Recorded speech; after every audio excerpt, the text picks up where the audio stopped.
আজকে যে বইটা নিয়ে চলে আসলাম সেই বইটা হচ্ছে কভার পেজে দেখতেই পাচ্ছেন দেয়া আছে বইটার ছবি ওয়ান অ্যারেঞ্জড ম্যারেজ মার্ডার, যেটা হচ্ছে একজন ইন্ডিয়ান রাইটারের বই এবং রাইটারটার নাম হচ্ছে চেতন ভগত। বইটার টোটাল হচ্ছে 303 পেজের বই এবং বইটার ফার্স্ট এবং লাস্টে এটা হচ্ছে মোস্ট সেলিং একটা বই। তো মোস্ট সেলার্সের এই বইটার মধ্যে হচ্ছে গিয়ে লেখা আছে যে আসলে চেতন ভগতের এই গল্পটা আসলে কীরকম। তো পুরো গল্পে যাবার আগে বলি গল্পটার একটু প্লট সম্পর্কে বলি যে গল্পটা আসলে কী নিয়ে। এই যে গল্পটা চেতন ভগত লিখেছে এখানে কিন্তু মোস্টলি যে দুইটা বন্ধুকে নিয়ে লেখা হয়েছে, একজনের নাম থেকে কেশব এবং আরেকজনের নাম থেকে সৌরভ, এদের যারা নাকি একসাথে একটা ইনভেস্টিগেশন কোম্পানি চালায়। সো সৌরভের যে ফিয়ন্সে যার নাম প্রেরণা, সে একজন ঐতিহ্যবাহী পরিবারের দায়িত্বশীল একটা মেয়ে। তো সৌরভের সাথে তার একটা সম্পর্ক গড়ে ওঠে এবং সম্পর্কটা আগাতে থাকে। তো হিন্দু কালচারে যেটা হয় যে কারোচোত রাখা হয় এবং সে সৌরভের জন্য কারোচোত রাখে এবং কারোচোত রাতে না মেয়েটা ছাদ থেকে পড়ে মারা যায়। আপাত দৃষ্টিতে এটাকে অ্যাক্সিডেন্ট মনে হলেও ইট ওয়াজ নট অ্যান অ্যাক্সিডেন্ট, এটা সৌরভের মনে হয়। সো সে কী করে এই ইনভেস্টিগেশন শুরু করে। এই ইনভেস্টিগেশনের মাঝে থেকে বন্ধুত্ব, প্রেম, পরিবার, ষড়যন্ত্রের জালে না একের পর এক রহস্য বের হতে থাকে।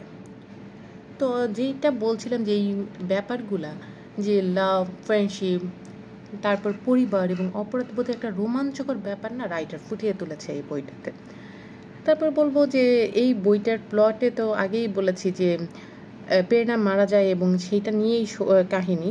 এরপরে যেটা হচ্ছে বলবো যে কেশব আর সৌরভের যে রহস্যের সমাধান করতে করতে একসাথে কাজ করলে, দুই বন্ধু একসাথে কাজ করলেও যে তাদের সম্পর্কে অনেক জটিলতা উঠে আসে, সেটাও কিন্তু চেতন খুব চমৎকারভাবে এখানে তুলে ধরেছে। তারপরে উপন্যাসটি যে গল্পটা, এটা কিন্তু হচ্ছে গিয়ে মডার্ন ইন্ডিয়ার প্রেক্ষাপটে একটা গল্প, যেখানে অ্যারেঞ্জড ম্যারেজের সাথে ভালোবাসা এবং পারিবারিক জটিলতার বিষয়গুলো কিন্তু উঠে এসেছে।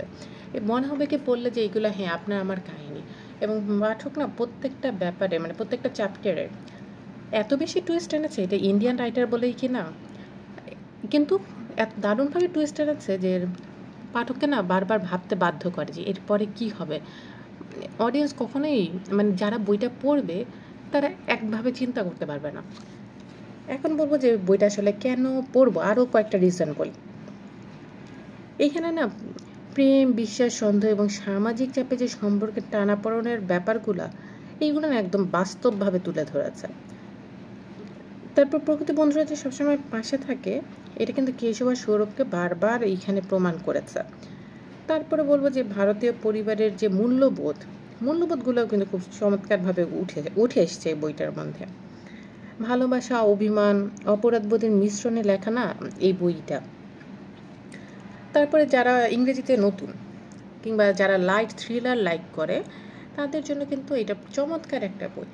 বইটা এত ইজি ল্যাঙ্গুয়েজে লেখা এবং বইটা পড়লে না মনে হবে যে হ্যাঁ আসলেই এরকম বইগুলো পড়লেই ইংলিশটা অনেক বেশি ডেভেলপড হয়, ভোকাবুলারি বুঝতে কোনো সমস্যা হবে না। এবং অনেক জায়গায় লেখা আছে, যেমন হিন্দি যেগুলো বোঝা যায়, যেমন বেটা, এইসব ওয়ার্ডগুলো ছেলেকে বলা হচ্ছে, মাঝি, এইরকম অনেক ওয়ার্ডও আছে যেগুলোকে খুব ইজি ল্যাঙ্গুয়েজে লেখা। আর পুরো বইয়ের ল্যাঙ্গুয়েজ সম্পর্কে আরেকটা ব্যাপার বলবো যে এই বইটা হচ্ছে গিয়ে সিনেমাটিক ওয়েতে লেখা। কেন যে বইটা পড়লে না মনে হবে যে একটা মুভি দেখছি। এবং লাস্ট যেই ব্যাপারটা বলে শেষ করব সেই ব্যাপারটা হচ্ছে যে এই বইটা শেখায় যে কোনো সম্পর্কের ক্ষেত্রে না 3টা জিনিস দরকার: বিশ্বাস, সত্যতা আর যোগাযোগ। এই ব্যাপারগুলো ভীষণ ইম্পর্টেন্ট। এর কোনো একটা ব্যাপার যদি মিসিং হয় তাহলে সেই সম্পর্কটার মধ্যেই ফাটল ধরবে। তাই যারা সম্পর্কের ক্ষেত্রে চিন্তা করে যে আসলে সম্পর্ক কিভাবে টিকে থাকবে, তাদের এই 3টা জিনিস অবশ্যই প্রায়োরিটাইজ করতে হবে। তাই আপনারা কিন্তু বইটা পড়ে দেখতে পারেন। বাই।